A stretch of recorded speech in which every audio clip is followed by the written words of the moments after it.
প্ৰমোদ তেখেতে জানিব, কিন্তু মই যি দেখিছোঁ এতিয়া ইউ পি পি এলৰ প্ৰতি মানুহৰ বিশ্বাসটো কমি গৈছে আৰু তেখেতসকলৰ স্থিতি বহুত দুৰ্বল।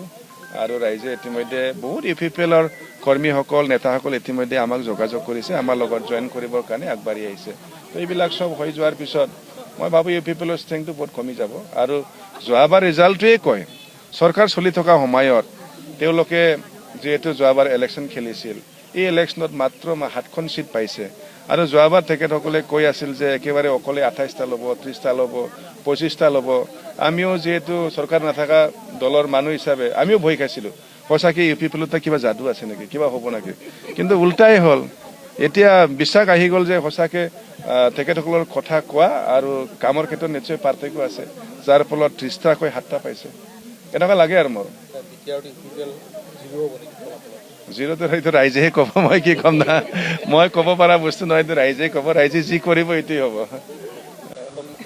মিত্ৰতাৰ ক্ষেত্ৰতো আমাৰ চবটো হৈয়ে গৈছে, কিন্তু ফৰ্মেলি ঘোষণা কৰিব বাকী আছে। তো এইবাৰ খুব ভাল হ'ব আমাৰ ফলাফল, আৰু এইবাৰ NDA চৰকাৰ হ'ব ইয়াত 100%।